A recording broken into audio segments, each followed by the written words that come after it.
जय हिंद साथियों। स्वागत है आपका हमारे YouTube channel the competition point में।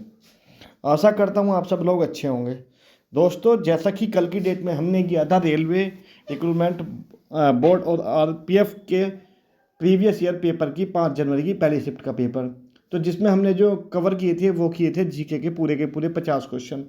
तो आज हम शुरू करने वाले हैं RPF और RRB में जो प्रीवियस ईयर में एग्ज़ाम में क्वेश्चन आए हुए हैं 5 जनवरी 2019 की सेकंड शिफ्ट के बारे में आज हम डिस्कस करने वाले हैं इस वीडियो के अंदर।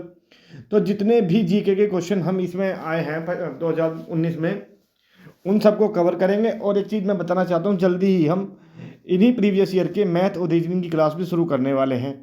तो देखिए, बिल्कुल भी कोई भी वीडियो मिस नहीं करनी है और ज़्यादा से ज़्यादा शेयर करनी है, ताकि और विद्यार्थियों को आने वाली RPF SI और कांस्टेबल की भर्तियों में इस चीज़ का बेहतर फ़ायदा मिल सके। तो आइए दोस्तों, शुरू करते हैं आज की वीडियो। जैसा कि हमने पहले बताया था कि हम आज जो करेंगे RPF SI 5 जनवरी 2019 की सेकंड शिफ्ट के सभी जीके के 50 के 50 क्वेश्चन को कवर करेंगे। तो आइए शुरू करते हैं। क्वेश्चन नंबर 1, निम्न इनमें से कौन सा दुनिया का सबसे बड़ा द्वीप है? तो दुनिया का जो सबसे बड़ा द्वीप है वो देख लेते हैं। ऑप्शन नंबर ए Maldives, option number 2 Greenland, option number 2 Finland, option number 3 Greenland और ऑप्शन नंबर 4 सेशल्स। तो इसका सही जवाब क्या है? दुनिया का सबसे बड़ा द्वीप है ग्रीनलैंड। सॉरी, दुनिया का सबसे बड़ा द्वीप जो है वो ग्रीनलैंड द्वीप है। और भारत का सबसे बड़ा द्वीप कौन सा है? माजुली, जो ब्रह्मपुत्र नदी पर बना हुआ है। Question number 2, Sultan Azlan Shah cup इनमें से किस खेल से संबंधित है? तो इसके ऑप्शन है number 1 hockey, option number 2 golf, option number 3 rowing और ऑप्शन नंबर डी चेस। तो इसका सही जवाब है सुल्तान अजलान शाह कप जो है संबंधित है वो है हॉकी से। क्वेश्चन नंबर 3, समय अवधि का सूत्र क्या है? ये सवाल है फिजिक्स से। तो समय अवधि के सूत्र जो है, ऑप्शन देख लेते हैं। आवर्ती बटे 2, ऑप्शन नंबर दूसरा है 2 बटे आवृत्ति, ऑप्शन नंबर 3 आवृत्ति बटे 4 और डी है इसका 1 बटे आवृत्ति। तो समय अवधि का जो सूत्र है वो है 1 बटे आवृत्ति। क्वेश्चन नंबर 4 क्या है? लोकसभा का जो सभापति है को अपना इस्तीफा पत्र को भेजना होगा। तो सबसे ऑप्शन नंबर ए है प्रधानमंत्री, ऑप्शन नंबर बी है राष्ट्रपति, ऑप्शन नंबर सी है लोकसभा के उपसभापति और ऑप्शन नंबर 4 है संसदीय मामलों के मंत्री। तो जो लोकसभा का सभापति है वो अपना इस्तीफा जो देता है लोकसभा के उपसभापति को देता है, और इसे हटाने का अधिकार किसको है? वो है राष्ट्रपति को। क्वेश्चन नंबर 5, बेकिंग सोडा का सूत्र क्या है? ऑप्शन नंबर ए है NaHCO2, ऑप्शन नंबर बी है Na2CO4, ऑप्शन नंबर सी है Na2CO3 और ऑप्शन नंबर 4 है NaHCO3। तो बेकिंग सोडा का जो सूत्र है वो है NaHCO3। Question number 6, Indian premier league IPL में पहला शतक मारने वाला भारतीय खिलाड़ी कौन है? तो option number A Rohit Sharma, option number B Virat Kohli, option number C Shikhar Dhawan और option number D Manish Pandey. तो इंडियन प्रीमियर लीग में पहला जो शतक मारा है वो मारा था सबसे पहले मनीष पांडे ने। तो 2024 की जो IPL शुरू होने वाला है वो कब से शुरू होने वाला है? 15 मार्च से। और किस किस टीम के बीच में है पहला मैच? रॉयल चैलेंजर्स बैंगलोर और चेन्नई सुपर किंग्स के मध्य में है। क्वेश्चन नंबर 7, मार्तंडीय सूर्य मंदिर कहाँ स्थित है? तो मार्तंडीय सूर्य मंदिर कहाँ स्थित है? Option number A Varanasi, option number B Shimla, option number C Kashmir और ऑप्शन नंबर डी मदुरै। तो जो ये है मार्तंडीय सूर्य मंदिर स्थित है कश्मीर में। क्वेश्चन नंबर 8, यूनाइटेड नेशंस के द्वारा इनमें से किस वर्ष को इंटरनेशनल राइस ईयर निर्धारित किया गया? इसका ऑप्शन नंबर ए है 2005, ऑप्शन नंबर बी है 2006, ऑप्शन नंबर सी है 2004 और ऑप्शन नंबर डी है 2007। तो जो यूनाइटेड नेशंस के द्वारा इंटरनेशनल राइस ईयर किसे बताया गया है? वो बताया गया 2004 को। क्वेश्चन नंबर 9, कबीर की रचनाओं के संकलन को कहा जाता है? तो ऑप्शन नंबर इसका है 1 है अभंग, ऑप्शन नंबर बी है दसबोध, ऑप्शन नंबर सी है तरीका और ऑप्शन नंबर 4 है बीजक। तो कबीर की रचनाओं के संग्रह को कहा जाता है बीजक। क्वेश्चन नंबर 10, हरभजन सिंह का उपनाम क्या है? ऑप्शन नंबर ए है दावाल, ऑप्शन नंबर बी है Jenny, option number C flying man, option number D the terminator. तो हरभजन सिंह का उपनाम क्या है? The terminator. दांडी मार्च कब आयोजित किया गया था? क्वेश्चन नंबर 11 है। Option number A 1940, option number B 1947, option number C 1930 और ऑप्शन नंबर डी 1950। तो दांडी मार्च जो आयोजित किया गया था वो किया गया था 1930 में। क्वेश्चन नंबर 12, मिट्टी को ढीला करने और मोड़ने की प्रक्रिया को क्या कहते हैं? ऑप्शन नंबर ए है इसका जोतना, ऑप्शन नंबर बी है निराई, ऑप्शन नंबर सी सूप और ऑप्शन नंबर 4 बोवाई। तो इसका सही जवाब है मिट्टी को ढीला करने और मोड़ने की प्रक्रिया को जोतना कहा जाता है। क्वेश्चन नंबर 13, रंगपुर विद्रोह कब हुआ था? तो ऑप्शन नंबर ए है 1689, ऑप्शन नंबर बी है 1986 और ऑप्शन नंबर 3 है 1783 और ऑप्शन नंबर 4 है 1729। तो रंगपुर विद्रोह जो हुआ था वो हुआ था 1783 में। क्वेश्चन नंबर 14, भारत में नई विदेश व्यापार नीति की घोषणा वर्ष के लिए की गई है? इसका ऑप्शन नंबर ए है 2016 से 21, ऑप्शन नंबर 2 है 2017 से 22, ऑप्शन नंबर सी है 2014 से 19 और ऑप्शन नंबर डी है 2015 से 20। तो भारत में जो नई विदेशी व्यापार नीति की घोषणा की गई थी वो की गई थी 2015 से 2020 के बीच में। क्वेश्चन नंबर 15, इनमें से कौन सी फसल तेल की नहीं है? ऑप्शन नंबर ए सरसों, ऑप्शन नंबर बी शीशम, ऑप्शन नंबर सी मूंगफली और ऑप्शन नंबर डी बाजरा। तो इनमें से जो सरसों से तेल निकलता है, सरसों का, शीशम से भी, मूंगफली का तेल भी होता है, लेकिन बाजरे से तेल नहीं निकलता। तो इसमें से क्या सही है? फसल तेल की फसल जो नहीं है वो कौन सी है? बाजरा।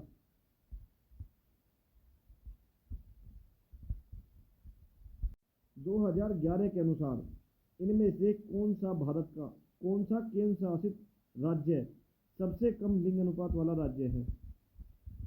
ऑप्शन है इसका Delhi, option number B Andaman Nicobar द्वीप समूह, ऑप्शन नंबर सी दमन और दीव और ऑप्शन नंबर डी लक्षद्वीप। तो सबसे कम लिंग अनुपात वाला राज्य केंद्र शासित प्रदेश कौन सा है? इनमें है दमन और Diu. Question number 17, US open 2018 में वीमेन सिंगल्स खिताब किसने जीता? Option number A Serena Williams, option number B Naomi Osaka, option number C Simona Halep और option number D Sania Mirza. तो इसका सही जवाब है यूएस ओपन 2018 में वीमेन सिंगल्स खिताब किसने जीता था? नाओमी ओसाका ने।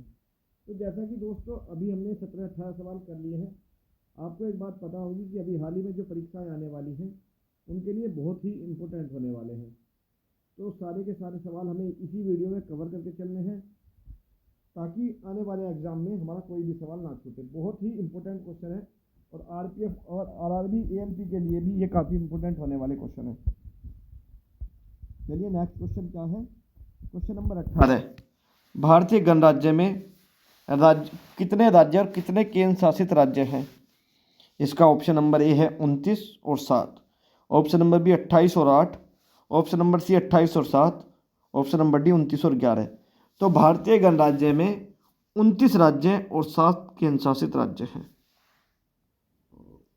क्वेश्चन नंबर 19, 7वें सेंट्रल पे कमीशन के चेयरमैन कौन है?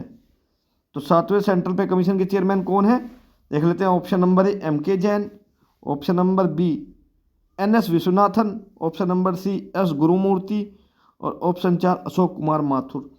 तो 7वें सेंट्रल पे कमीशन के जो चेयरमैन है वो है अशोक कुमार माथुर।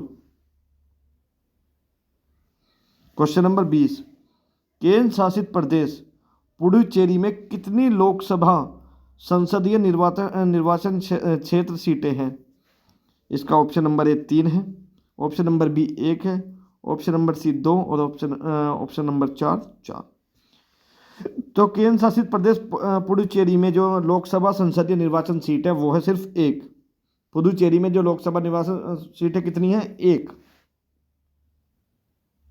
क्वेश्चन नंबर 21, इनमें से कौन से देश में गोबी रेगिस्तान स्थित है?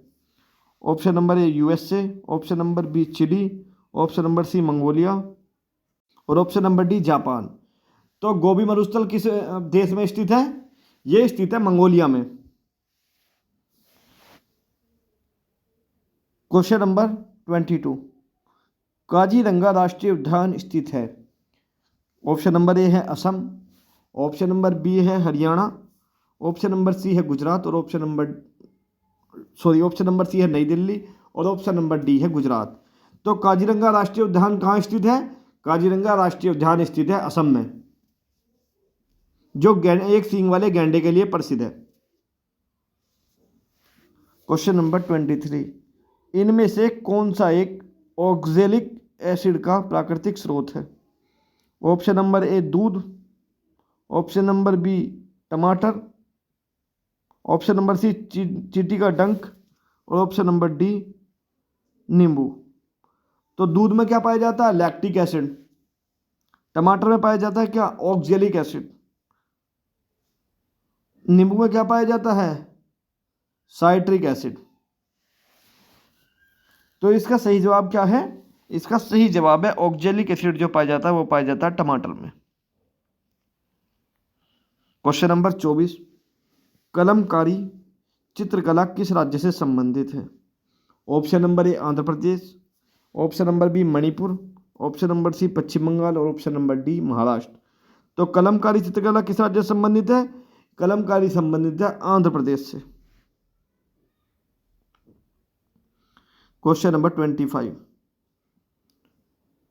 पृथ्वी की आंतरिक गर्मी से प्राप्त ऊर्जा को कौन सी ऊर्जा कहा जाता है? ऑप्शन नंबर ए स्थित ऊर्जा, ऑप्शन नंबर बी सौर ऊर्जा, ऑप्शन नंबर सी गतिज ऊर्जा और ऑप्शन नंबर 4 भूतापीय ऊर्जा। तो पृथ्वी की आंतरिक गर्मी से जो प्राप्त ऊर्जा होती है उसे कहा जाता है भूतापीय ऊर्जा। क्वेश्चन नंबर 26, दिल्ली चलो नारा किसने दिया? दिल्ली चलो चलो का नारा किसने दिया? ऑप्शन नंबर ए है इसका Subhash Chandra Bose, option number B है Mahatma Gandhi, option number C Jawaharlal Nehru और option number D lord Curzon. तो दिल्ली चलो का नारा किसने दिया था? दिल्ली चलो का नारा दिया था नेताजी सुभाष चंद्र बोस ने। महात्मा गांधी ने क्या दिया था? करो या मरो।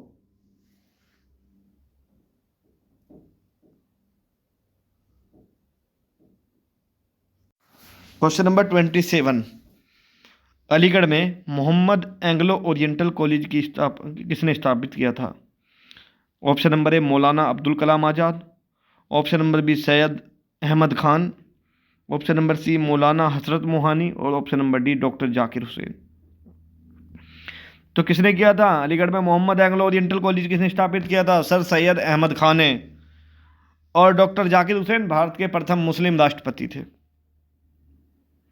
क्वेश्चन नंबर 28, 1833 वर्ष में भारत का पहला ब्रिटिश गवर्नर जनरल कौन था जिसे ब्रिटिश इंडिया कंपनी द्वारा नियुक्त किया गया था? ऑप्शन नंबर ए है Lord Dalhousie, option number B है लॉर्ड वेलेजली और ऑप्शन नंबर सी है लॉर्ड वारेन हेस्टिंग्स और ऑप्शन नंबर डी है लॉर्ड विलियम बेंटिक। तो 1833 में जो भारत का पहला ब्रिटिश गवर्नर जनरल था वो था Lord William Bentinck.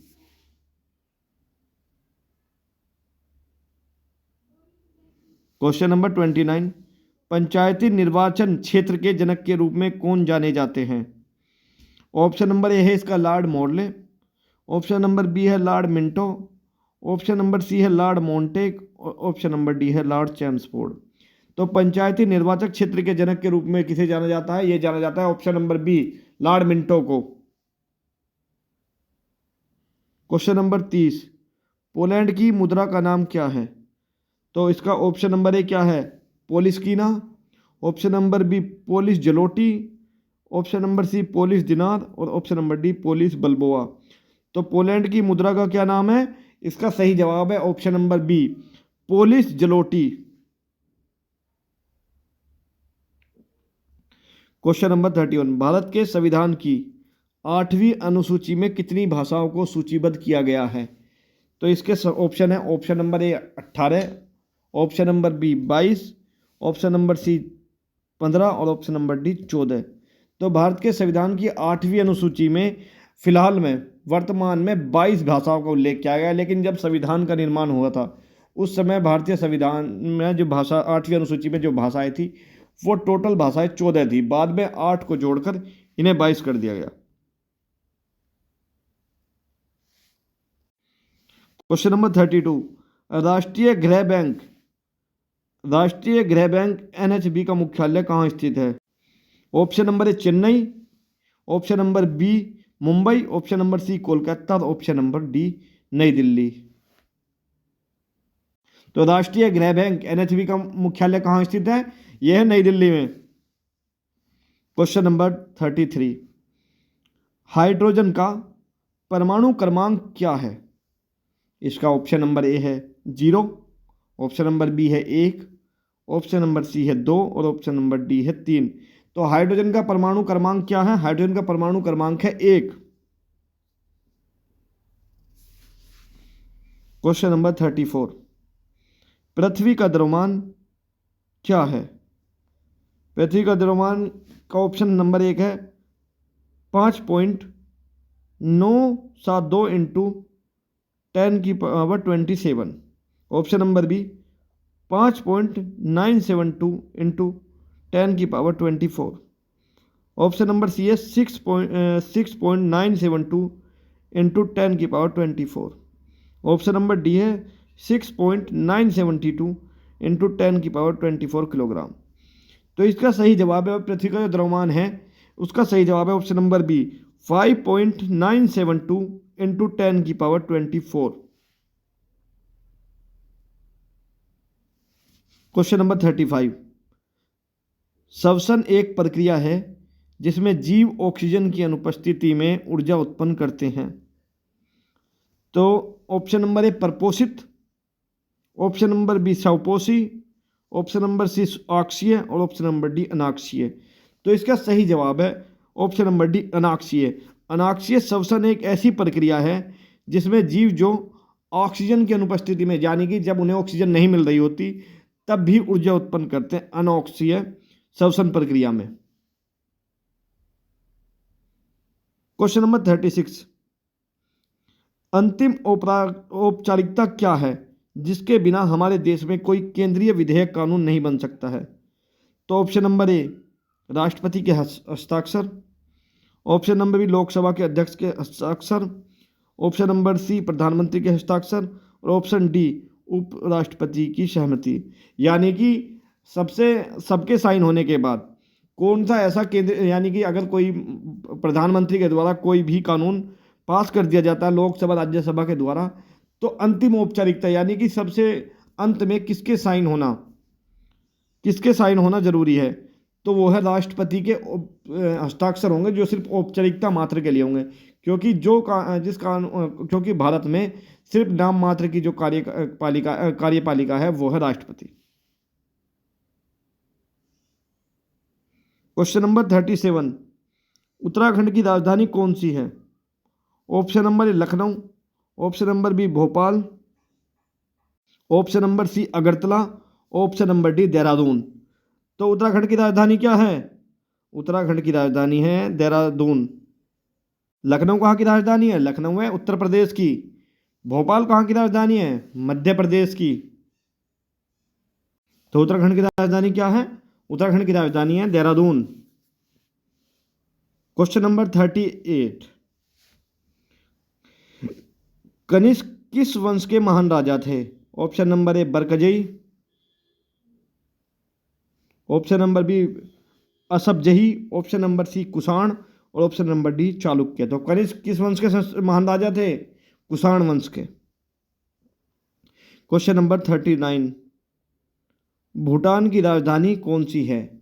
Option number A Minsk, option number B Vienna, option number C Kabul और ऑप्शन नंबर डी थिम्पू। तो भूटान की राजधानी क्या है? थिम्पू। क्वेश्चन नंबर 40, ईपीएफ का पूर्ण रूप क्या है? तो ऑप्शन नंबर ए है employees provident fund, option number B employees priority fund, option number C employees personal fund और option number D employees provident finance. तो ईपीएफ का पूर्ण रूप है option number A employees provident fund. Question number 41, निम्नलिखित में से किसे भारत के राष्ट्रपति के रूप में निर्विरोध निर्वाचित किया गया था? Option number A VV Giri, option number B Neelam Sanjiva Reddy, option number C Giani Zail Singh और option number D doctor S Radhakrishnan. तो वीवी गिरी भारत के चौथे राष्ट्रपति थे।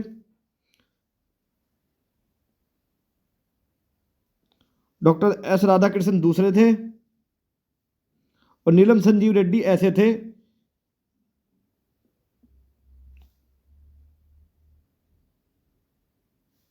नीलम संजीव रेड्डी ऐसे पहले ऐसे भारतीय राष्ट्रपति रहे हैं जो निर्विरोध निर्वाचित किए गए थे। वीवी गिरी भारत के चौथे थे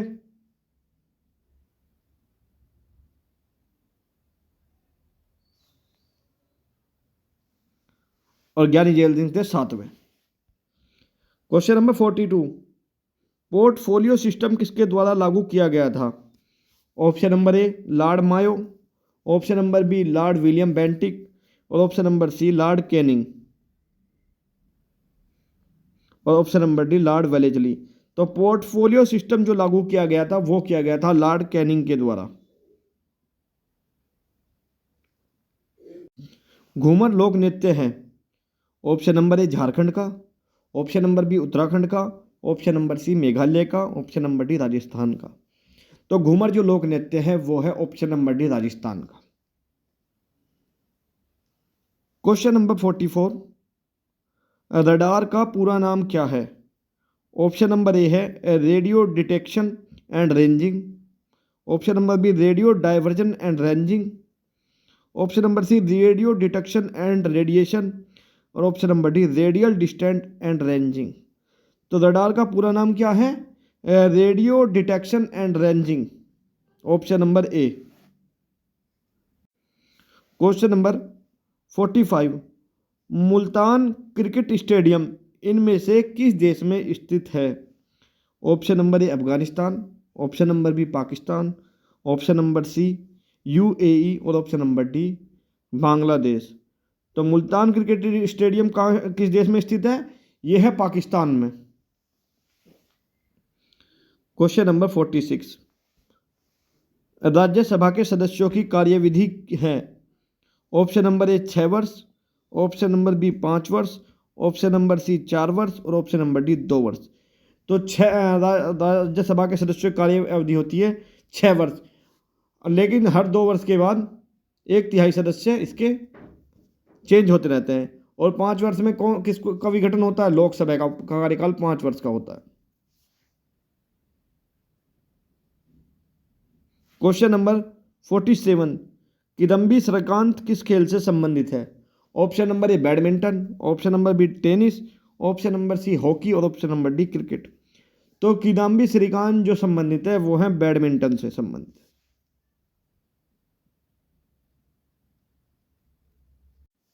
question number 48, union public service commission के सदस्य है। ऑप्शन नंबर ए राष्ट्रपति द्वारा नियुक्त किए जाते हैं, ऑप्शन नंबर बी लोगों द्वारा निर्वाचित किए जाते हैं, ऑप्शन नंबर सी पार्लियामेंट द्वारा निर्वाचित किए जाते हैं, ऑप्शन नंबर डी गृह मंत्रालय द्वारा नियुक्त किए जाते हैं। तो यूपीएससी के जो सदस्य हैं वे चुने जाते हैं राष्ट्रपति द्वारा। यूपीएससी के बारे में लोक सेवा आयोग के बारे में संविधान के किस अनुच्छेद में है? 312 में। क्वेश्चन नंबर 49, तुंगभद्रा बांध किस बांध स्थित है? ऑप्शन नंबर ए गोवा में, ऑप्शन नंबर बी केरल में, ऑप्शन नंबर सी कर्नाटक में या ऑप्शन नंबर डी महाराष्ट्र में। तो तुंगभद्रा बांध जो है वो कर्नाटक राज्य में स्थित है। क्वेश्चन नंबर 50, बर्फ के क्रिस्टल युक्त बारिश को क्या कहा जाता है? इसका ऑप्शन नंबर ए है कोहरा, ऑप्शन नंबर बी है बर्फ, ऑप्शन नंबर सी वृष्टि और ऑप्शन नंबर डी सापेक्ष आर्द्रता। तो बर्फ के क्रिस्टल युक्त बारिश को कहा जाता है बर्फ। दोस्तों तो ये थे इसके 15 जनवरी की सेकंड शिफ्ट के 50 के 50 जीएस के क्वेश्चन जो 2019 वाली में लास्ट यानी कि आरपीएफ एसआई की वैकेंसी के अंदर जो सवाल आए हुए थे, ये उनका विश्लेषण मैंने आपको बता दिया है। और आने वाले जितने भी एग्ज़ाम है, चाहे यूपी पुलिस हो, चाहे सीपीओ हो, चाहे सीजीएल हो, चाहे एसएससी सीएचएसएल हो, उन सब के लिए काफ़ी महत्वपूर्ण होने वाले क्वेश्चन हैं। तो बिल्कुल भी घबराना नहीं है, पेपर की तैयारी में लगे रहिए। यूपी पुलिस का पेपर भी 6 महीने के बाद होने वाला है। और अभी हाल ही में जो नोटिस फेक बताकर पीआईबी और आरपीएफ द्वारा कैंसिल कर दिया गया है, वो नोटिस भी कुछ समय बाद आ ही जाएगा। तो ये वैकेंसी आरपीएफ की भी आने वाली है, तो बिल्कुल तैयारी में जुटे रहें। जैसे ही वैकेंसी आएगी, पेपर की तैयारी पूरी रहनी चाहिए। तो बिल्कुल भी ढील ना दे इस चीज़ को। और देखिए, अगर आपको हमारी ये वीडियो अच्छी लगती है तो चैनल को सब्सक्राइब करें, लाइक करें और वीडियो को ज़्यादा से ज़्यादा शेयर करें, ताकि उन विद्यार्थियों तक भी ये वीडियो पहुंच सके जिन विद्यार्थियों को इस चीज़ से अनभिज्ञ है।